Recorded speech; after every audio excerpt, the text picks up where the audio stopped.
Unsiloed podcast is produced by University FM, elevating the stories of your institution. Welcome to Unsiloed. This is Greg LeBlanc, and I'm here today with Scott Anthony, who is at the Tuck School of Business, Dartmouth University, also the author of, well, quite a few books. Most recent book is this one called Epic Disruptions, 11 Innovations That Shaped Our Modern World. And then you got a couple other books, including this one, Dual Transformations, Eat, Sleep, and Innovate. And we discussed them on a previous podcast. So welcome back, Scott. And Greg, it is great to be back. Looking forward to the conversation. Now, this is a book it's actually a book of history. I guess you call it history-ish, right? But, when we teach business, we're always doing history, right? We're using the case method. We're looking at previous examples of successes and failures, and we're trying somehow to learn from them. And of course, one of the dangers that we risk is that of overfitting, right? Coming up with a theory that works on all the different cases that we have in the past, don't really do anything for us going forward. And so you were a student of Clay Christensen, and you helped to develop what we call disruption theory, or the disruption model, or the disruption metaphor. We'll have to kind of sort out what the difference is between all of those things. And you say that it's sort of in need of modernization, perhaps because of some of the anomalies that have arisen since the theory was first articulated.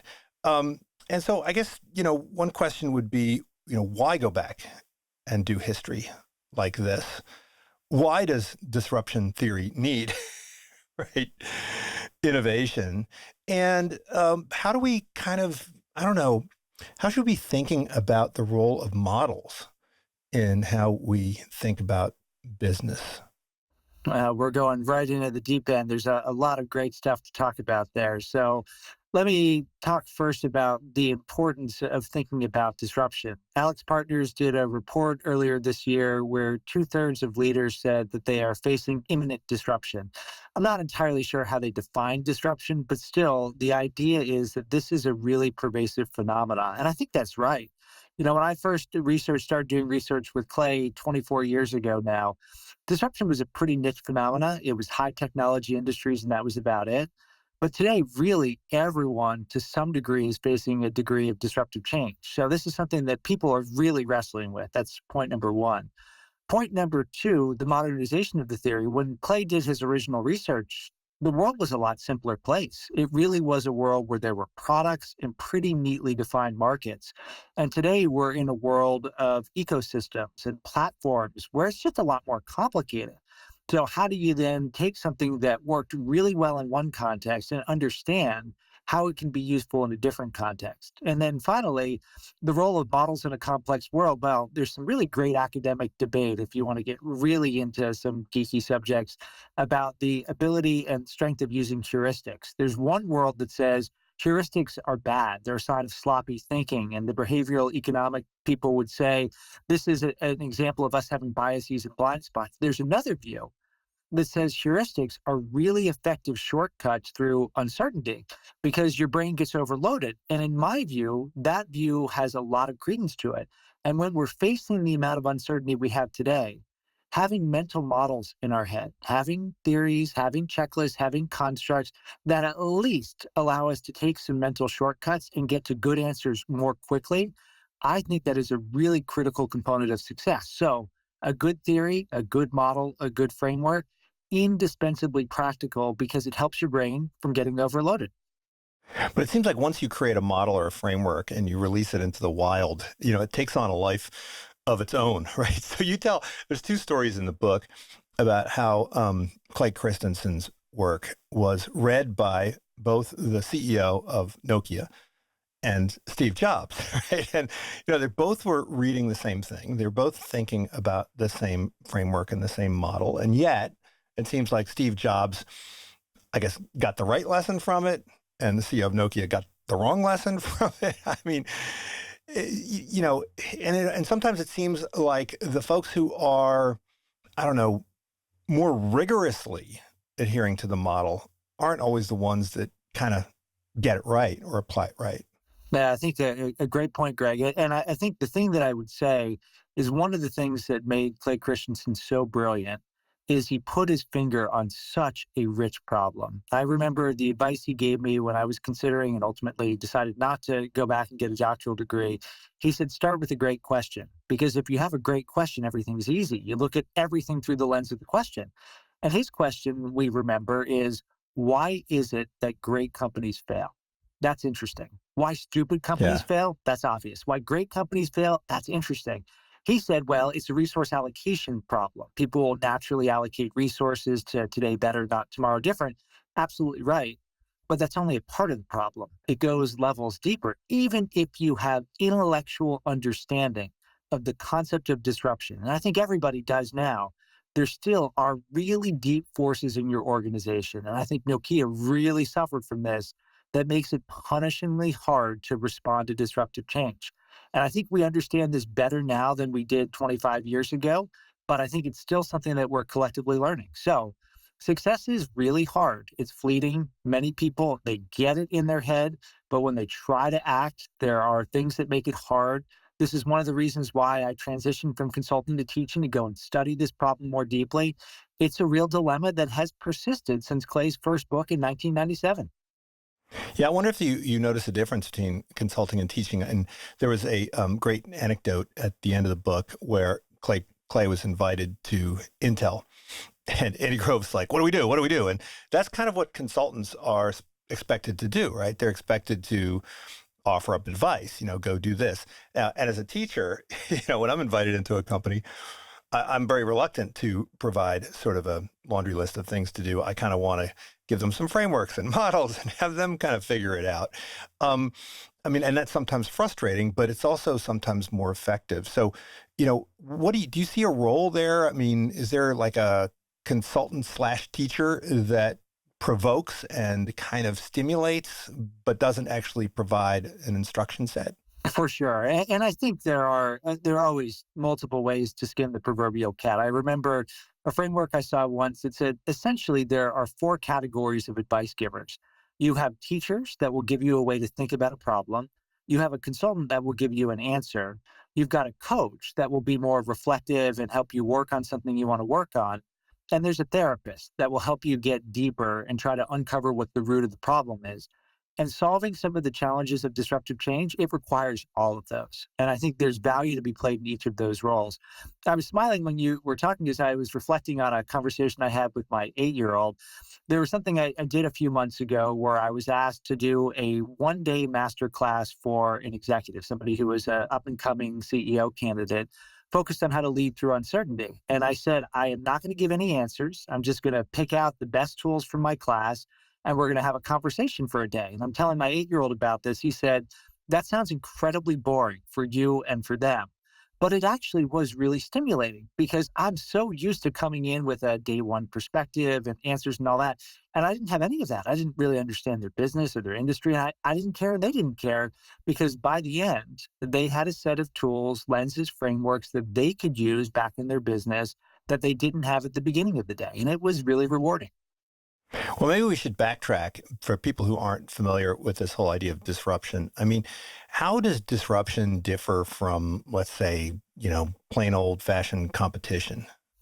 So the important thing about disruption is it changes the game. And by changing the game, it drives explosive growth.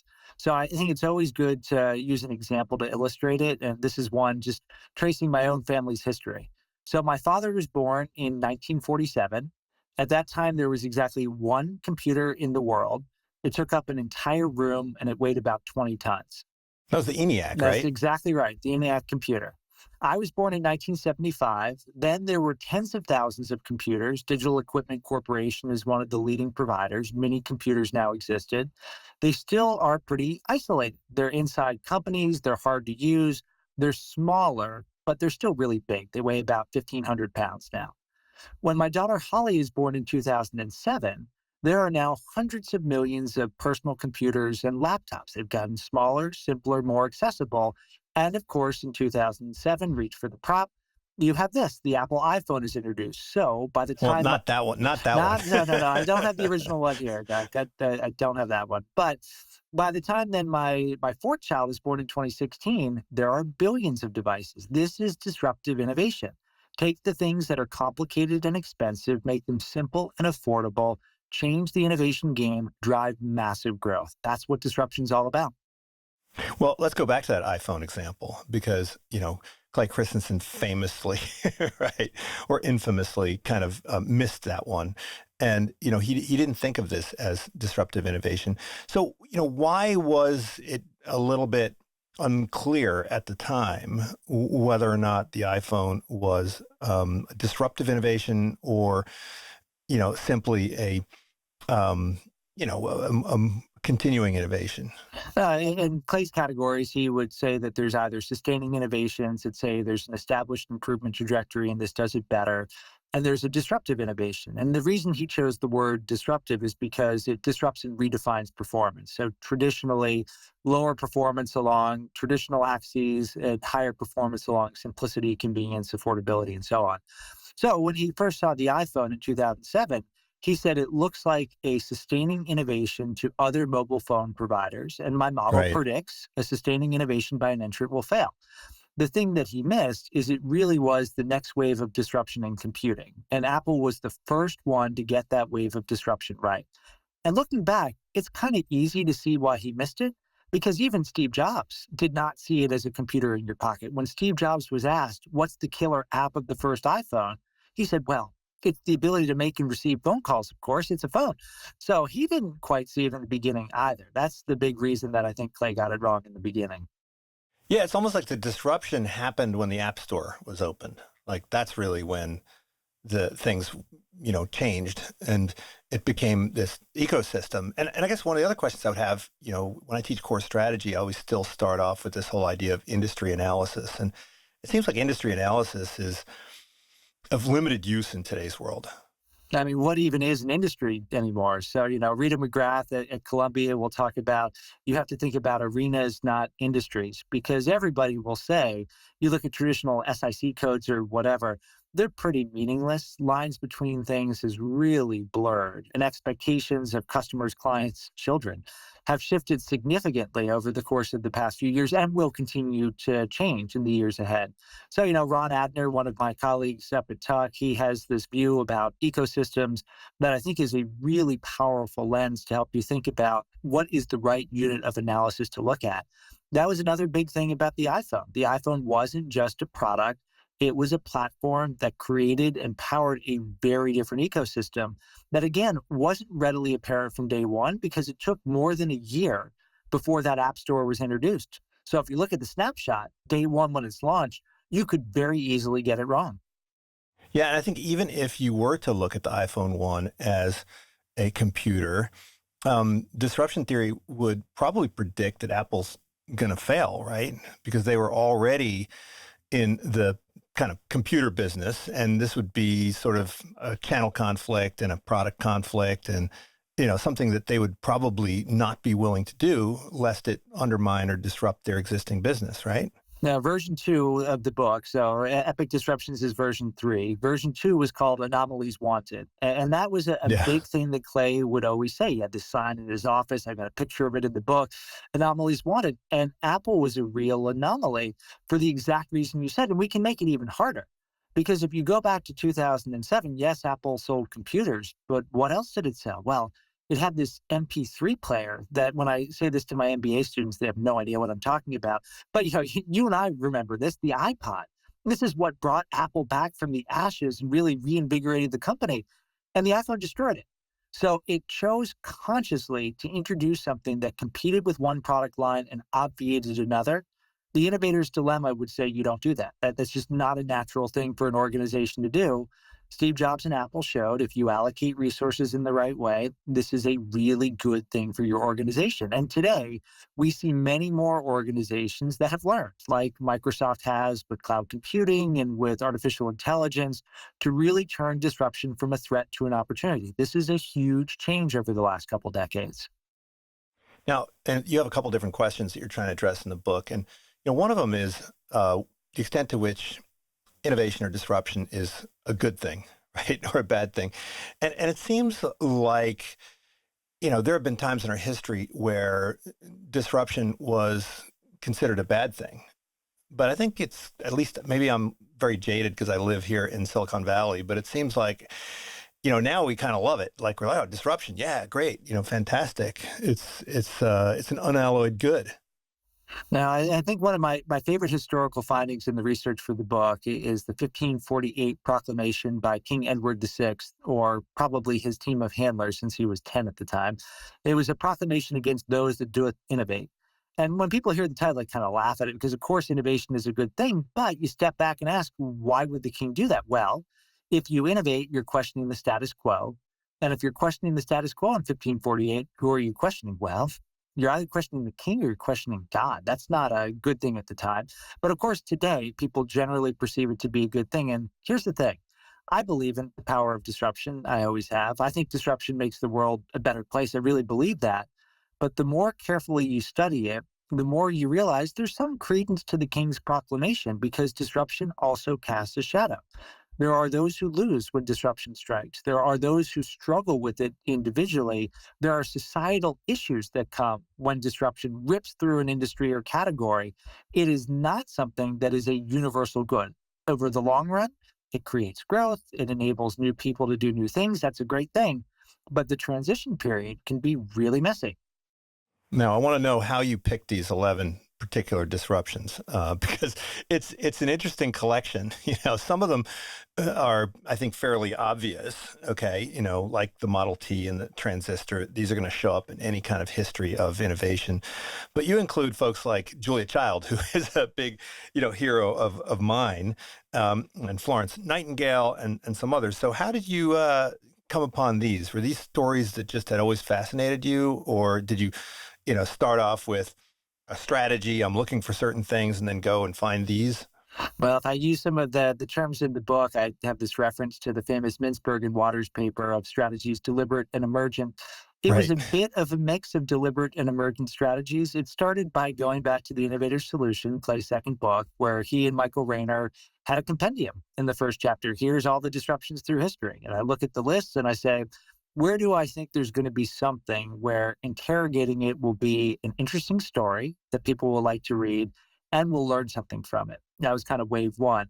Then you begin looking at that and you say, well, there are these questions, as you mentioned, I'm trying to interrogate. Is disruption a good thing? Who actually does it? Is it becoming more predictable? Is it speeding up? Where do I not have great answers to those questions, where I need additional case studies? How can I go and find them? So it was a little bit of okay, wave one, let's be deliberate. Wave two, let's be a little bit emergent. Julia Child was actually the last chapter that I wrote, and it has turned into probably my favorite chapter in the Right. book. I didn't see it coming either. So once I started getting into it, I'm like, oh man, pardon the pun, but this is a delicious chapter. Yeah, I didn't know that she was the one that really popularized this whole idea of a recipe, the way we currently interact with these recipes. I did not know that. The things I learned about Julia Child, I learned many things. I learned, number one, she was not born as a great chef. I mean, obviously, nobody comes out of the womb as a great chef, but she really struggled in the early days of cooking. She even failed the exam at Le Cordon Bleu the first time she took it. So that was a learning. And then what you just mentioned here, the idea that on the left side of the page, you've got the ingredients, on the right side, you have the recipe. It's so obvious, right? You open up a cookbook, that's just the way you do it. But it's a reminder that everything comes from someone. At some point, some human being or artificial intelligent agent now said, why are we doing it this way? How might we do it differently? In the case of the cookbook, that was Julia Child. And every time now I look at a cookbook, I hear her voice in my ears, which is a little bit disconcerting, but there you go. Yeah. Well, I want to get back to that Mintzberg distinction because, when we teach strategy to students, in some ways it's kind of easier to teach deliberate strategy making, right? It's like, okay, do your research, figure things out, blah, blah, blah. I mean, how do we teach emergent strategy? Like, what does it mean to be a leader who is, I don't know, surfing or exploiting emergent strategy? Well, I think you, Greg, you had a key point there where you talked about a metaphor. You said a leader who is surfing. So just for those who don't know the distinction, it's kind of obvious in the names, but a deliberate strategy is one where you study, plan, and act. And you say, we're going to find the right answer and then we're going to execute and we're going to do it very ruthlessly. An emergent strategy holds you cannot know the right answer from day one. So we're going to test, learn, and adjust. And it's kind of obvious by the names and let the strategy emerge out of the market. The way that I try to teach it is first give people an example. And in the book, I think the Pampers example is a really good example of emergent strategy. And then say you can approach this with a degree of discipline. It is not an undisciplined approach to strategy, it is a differently disciplined approach. And Sir Francis Bacon, who's covered in the book as well, gave us the answer. It's the scientific method, just applying it to strategy as opposed to scientific uncertainty. So I think if you give people a metaphor, you give people a good case example, and you give people some tools to use it, it makes anything a lot easier to do. Right. And that story about the emergence of the Pampers and the multiple versions of Pampers, I mean, there's a lot of experimentation, there's a lot of prototyping, there's a lot of, lean startup type approaches. And it seems like startups seem to have mastered this better than the large companies, or at least that's the perception, right? That large companies struggle with this type of incubation. Well, first of all, I mean, is that true, or is that just sort of a misconception? And if it is, then why is it?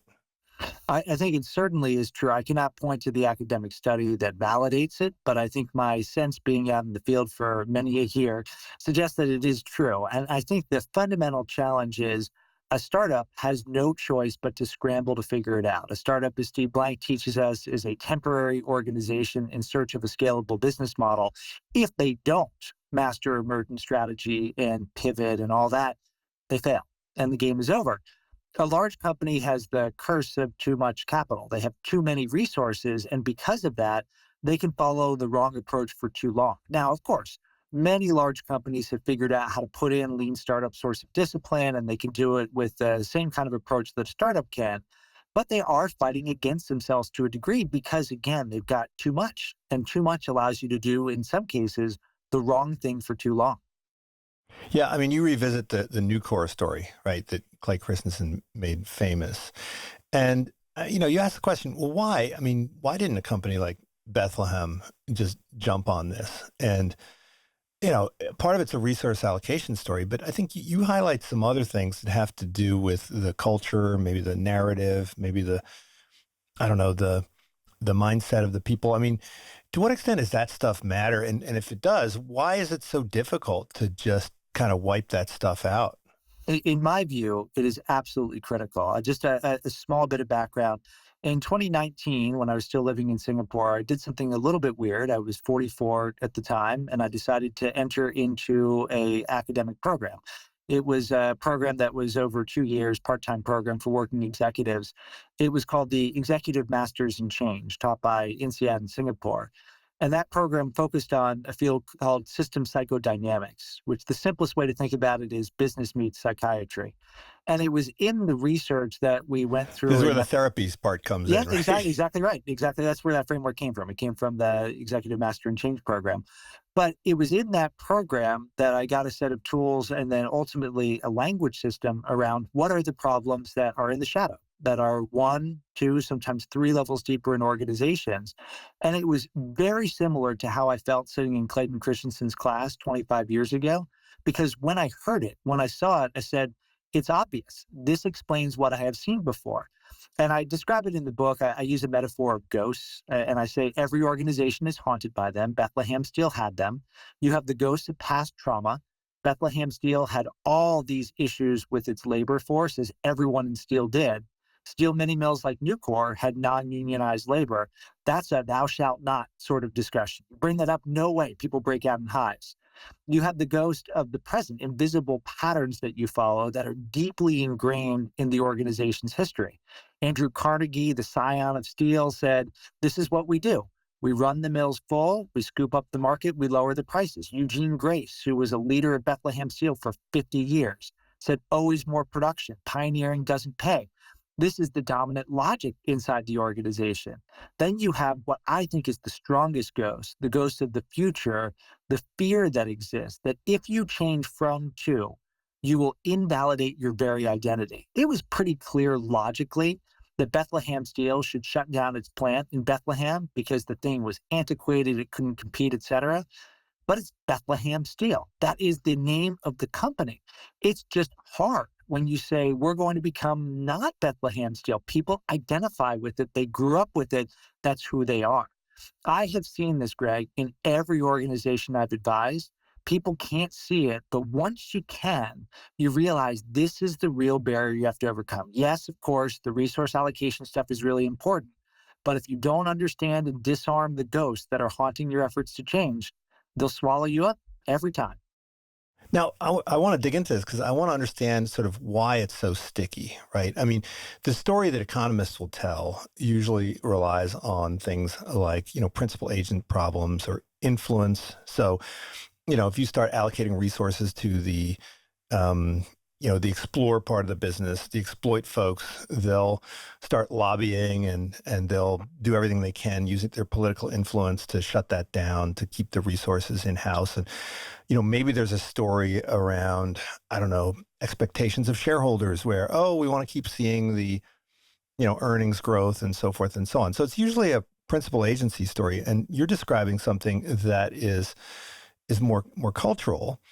And so, anybody any CEO can kind of modify a budget or modify reporting channels, but it seems like you can't just pass a decree and change this stuff, right? So, how do you, when you're doing your consulting and advising, how do you get these leaders, how do you help these leaders to, rethink the psychology of the organization? Well, step number one is recognize the psychology of the organization is worth understanding and studying. So if people are not paying attention to it, they're just going to get into a whole mess of trouble. And they'll do all the right things technically. They'll have the right structures and strategy and vision statements and all that. And then they'll say, but it isn't working. And we'll say, okay, let's go and figure out why. The last book I did before Epic Disruptions, Eat, Sleep, Innovate, begins to tease at least what part of the answer is. So the kind of red thread that runs through that book is DBS Bank, a big bank in Singapore that transformed from an underperformer in its local market to the highest performing bank in the world, a digital savant that's really innovative, agile, and so on. And the kind of TLDR of it is it really is a story about how you change the habits of the organization. Paul Cobbin, one of the co-authors of the book, the chief data and transformation officer, I think put it best when he said, nothing changes unless people's behavior changes. If you do not get people to act differently, which requires that they think differently, you're never going to change the essence of your organization. And there are tools that you can use to do that, but you have to first understand that this is a problem we're solving, that if you don't, it will derail any effort that you are trying to do to drive change. Well, maybe we can talk a bit about automotive, right? Because, Tesla is oftentimes referred to as a disruptive innovator. And then there are sort of the disruption theory purists who would say, no, right? Because they're starting at the high end and then working their way down. And that's not what Clay Christensen was talking about, right? But I mean, we do see this kind of legacy psychology in the legacy automotive companies where they just can't seem to transition into this new world of autonomous EVs. I agree. And I think the ghosts are really strong inside the automotive industry. And, it's based on a century of success inside many organizations. And that is the biggest curse for many organizations, being successful for long periods of time. And then continuing to have these moments where it's like, looks like SUVs are back. So let's just go and sell more of these things until the last gas comes. And then you can't do anything about it. And, I think back to Tesla itself, disruptive purists, I think it's hard to be pure about any model that exists in the business world because this is not Newtonian physics. There is just weird stuff that happens. There are people, there are externalities. There's the government giving huge loans to Tesla. It's just whatever. There's a lot of noise in things. So what I try to do with anything is say, okay, here's a lens. Let me look at it. Now let me use a different one. Let me use a different one. And then see what I see when I put all those pieces together. With Tesla, I say, okay, this is a car that started out with some limitations. Electrical vehicles had range anxiety and so on. It wasn't easy to recharge. That's a tick box. The model was a very different business model with a direct-to-consumer offering and a way to upgrade software over the air versus doing mechanical upgrades. That's something that kind of fits the pattern. The way in which it went to market, yep, that's a little bit different. It succeeded. That doesn't quite fit. They had big loans. That's something that affected things, et cetera, et cetera. So to say, yeah, disruption theory explains part of it, but not all of it. And that's okay. We can still understand things and try to move on. But back to the original question, I'm pretty bearish about the traditional automobile companies because at least as best I can tell, and I've not been inside of one for a few years now, but as best I can tell, they still have not got their arms around the real issue. And because of that, I just think by the time it's clear that they have no choice but to change, it will be too late. There'll always be one or two that emerge out of it. But I suspect you're going to see some more companies fail. You'll see some more consolidation, and it will really be the Chinese electric vehicle manufacturers that are the dominant players in the marketplace. And that is pretty clear disruption in my view. Yeah, I mean, I always have to remind myself, Mercedes at one point owned 10% of Tesla, right? Which they sold. And of course, if they'd held on to it, it would represent the majority of their market cap right now. So, I mean, it does seem like these incumbents, it's not like they have their head in the sand. They're not ostriches. I mean, they know that this stuff is happening. You tell the story of Kodak. Kodak knew that digital photography was the future. Blockbuster, well, I don't know whether they knew, right, that there was a new model that would make sense and they just thought they could do it themselves or not. But I mean, it's not like these companies, I mean, some of them don't see the future, but a lot of them do. And they just fail. I mean, should they use that insight to become like stock pickers, like Mercedes was? Just start funneling resources over into investing in these new companies rather than trying to do it themselves? Well, good question. So if you look at an organization that has done a good job in driving transformational growth over the past decade, Schneider Electric is an interesting one to study because what Schneider Electric has done is really digitize a lot of its core business, get into services and related businesses. And every time I study it, you see a company that has outperformed peers in every measure that you can look at, while fundamentally changing the essence of its business, catching disruption and turning it into an opportunity. And I think a couple things come out from the Schneider story. Number one, you have a leadership team that has really focused on building adaptability and learning throughout the organization in a very concerted, very detailed, very, very methodical way. Number two, as they've been doing new stuff, they've experimented with lots of different approaches. Sometimes they're going to go and build it. Sometimes they're going to buy it. Sometimes they're going to create outside enterprises that have CEO entrepreneurs that they will acquire back into the organization. And I think that fits with the research. There's no one way to successfully build a disruptive growth business. So a smart company is trying lots of different things, seeing what works, doing more of the things that work and stopping the things that aren't working. It's, again, a reasonably logical approach, but it's hard to do because it's different than the way most companies have grown up, but Now, do you possible. think that, I mean, there are some models. I did a podcast recently about how, once you develop a model, sometimes it stops working because people become aware of it and they start, adapting their behavior to it. And it does seem like companies like Microsoft and Facebook and Google and Amazon, I mean, they seem to have taken the idea of disruption to heart and have figured out a way to continuously reinvent themselves. I mean, if you look at Google, I used to think, well, there's no way that anybody can ever topple Google, and then OpenAI and Perplexity come along, and it's like, oh, well, maybe they can. And now I'm like, oh, well, actually, no, they've figured out how to, compete very, very quickly. I mean, have these companies ingested the lessons of disruption and figured out a way to defy their fate? I think so. Now, of course, that doesn't mean that they're evergreen, will grow forever, that they won't hit dead ends and so on. And you look at Google or you pull it up to the alphabet level, the thing that Google has done a very good job of doing is continuing to maintain dominance in search-based advertising, picking up new technologies to make sure that its search engine continues to be useful to people. What it has not done a great job of doing is really anything else beyond that. So the open question remains, will the alphabets in other areas, will they ultimately pay off? And Will somebody use AI to come up with something that's truly a disruptive business model that really Google can't respond to? Because so far, the big labs have produced great technology, but anyone, and we've seen this, anyone can mimic the technology. It's if you find a way to create new ways to create, deliver, and capture value, like McDonald's did in the 1940s, 50s, and 60s, when you get those three pieces coming together, that's when you have something that can really drive disruptive growth. And Anthropic and OpenAI have not figured that out yet. Right now, they've got really, really amazing technology, but they've not cracked the business model code yet. And that is really I don't know, what's their collective valuation now? That's a $800 billion question, I guess. hmm Now, maybe we can talk about Florence Nightingale and, why is she in there? I thought, you were going to put her in there primarily because of her ability to persuade the military to adopt all of these new um, sanitation methods, but you focused on her as an innovator in data visualization. So there's really three prongs to the Florence Nightingale story. So just the very quick version of the story. She's born in 1820, of course, in Florence, Italy. When she's in her teens, she gets a call from above that says you should live a life of service and become a nurse. This was bad news to her parents. At the time, they were an upper class family, and nursing was a lower class profession. But Florence was very determined. She ultimately gets trained, and then she gets called to service in the Crimean War.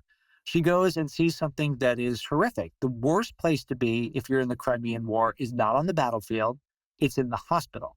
It's so unhygienic that there's open sewage, there's not clean air, et cetera, that infectious disease is spreading rapidly.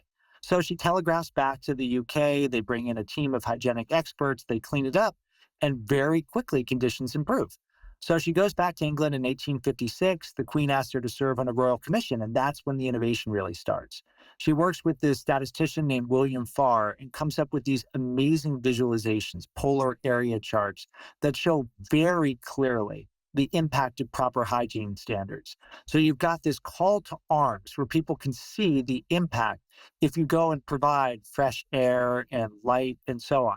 She then goes and writes books, notes on nursing that provide step-by-step instructions where anybody can practice the appropriate practices of a nurse.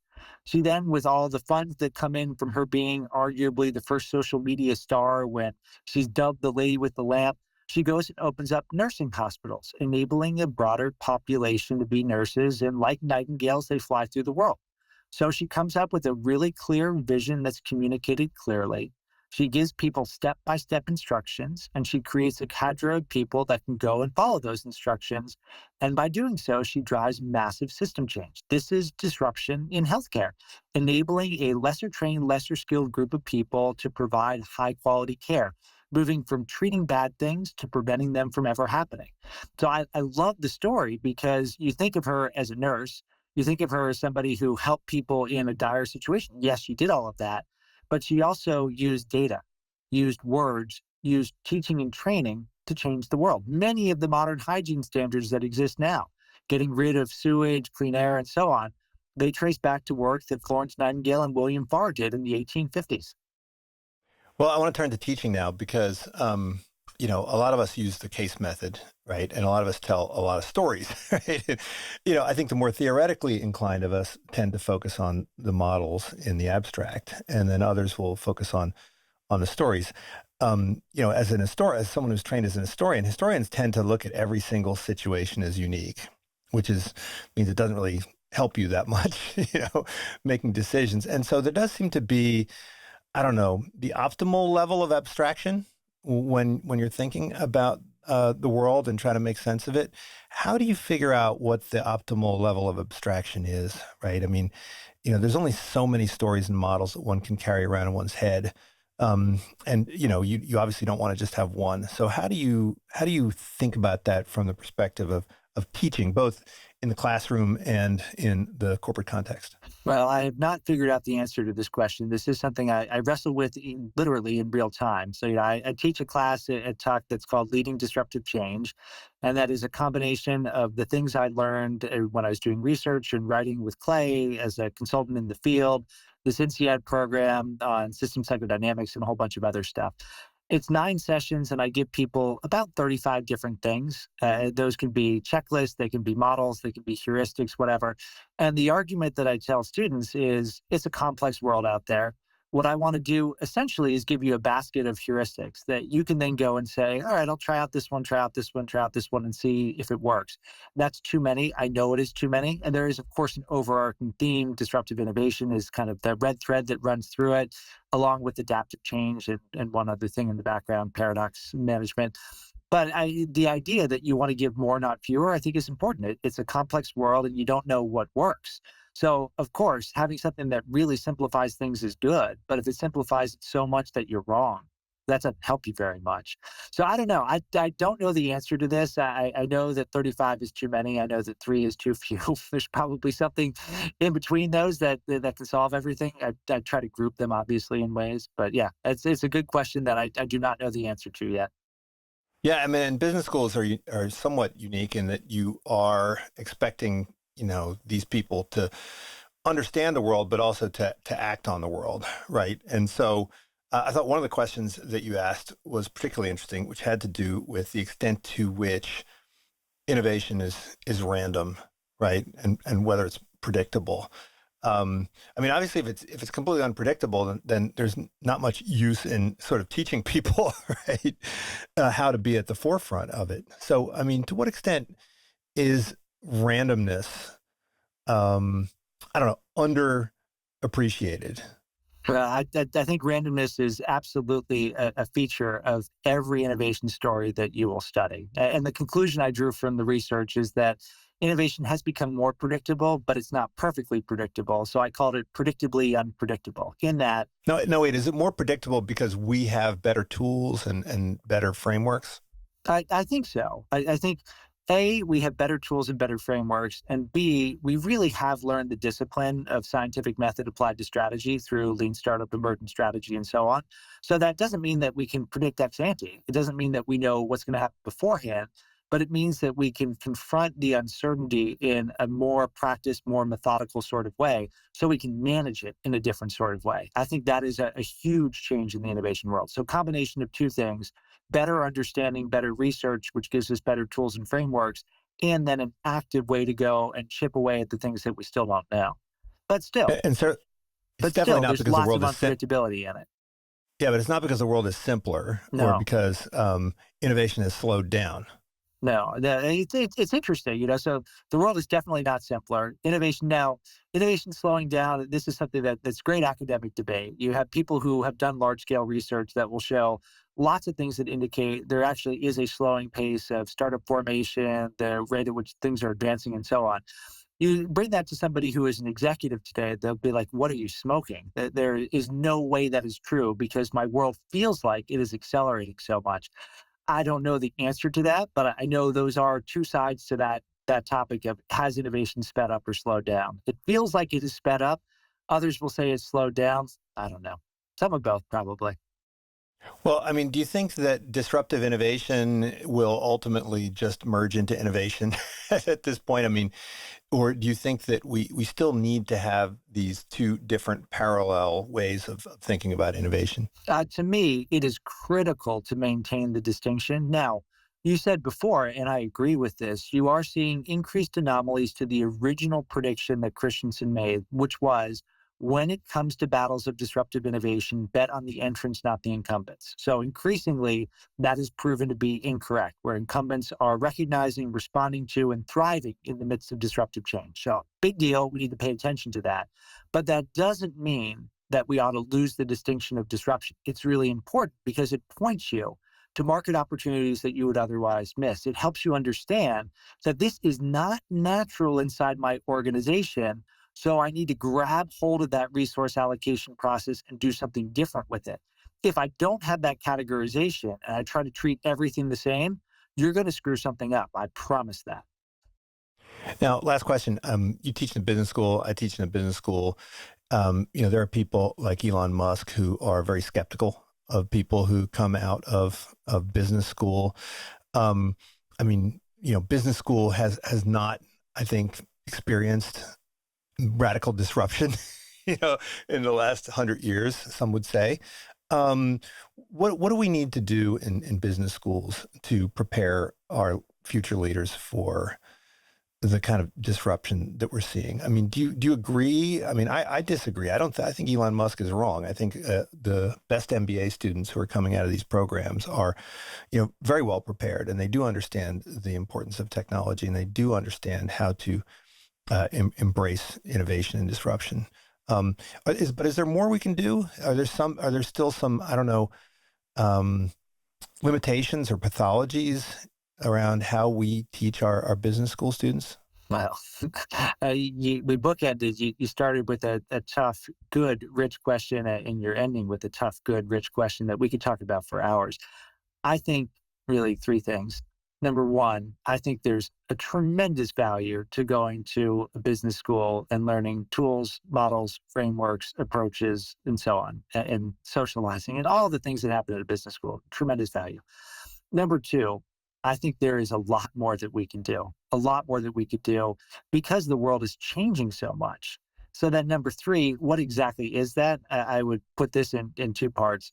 One, the business school curriculum is generally organized an idea of shareholder value primacy, that we should make sure that we've got mechanical tools to go and measure things. I don't think that's right anymore. So there is a fundamental question of how do we make sure that it is connected to the modern world and what it needs to do. And second, technical tools are pretty easy to learn, and tools like ChatGPT, et cetera, can make it really well. We need to make sure that our students are critical thinkers, that are really able to be what we're aspiring our students to be, wise, decisive leaders that better the world through business. We need to teach wisdom. We need to teach curiosity. We need to make sure that people go out with the right mindset. And that's really hard. That's not an easy thing to do in traditional classroom settings with case-based methods. I think there's still a huge role for that, and a role for simulations, experiential things, things that really push people to uncomfortable places where they learn and give them the humility, the wisdom to be able to confront an incredibly challenging world. So that's my point of view. Yeah, you said somewhere in the book that, these disruptive innovators, they're questioning the status quo. But, most people, I think, when they go to business school, they think they're doing it so they can join, the status quo. And you need both. So, This is the thing. I yeah. mean, it's not an either or thing. So you both need to say, yep, I see the orthodoxy, I see the status quo, I see how the game is played.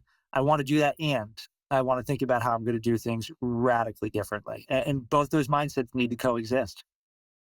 Well, Scott, thanks so much for joining me. This book, Epic Disruptions, it's a really fantastic book of history, or should I say, it's a great history-ish book. So look forward to the next one. Thanks so much. Thank you, Greg. It's been a pleasure.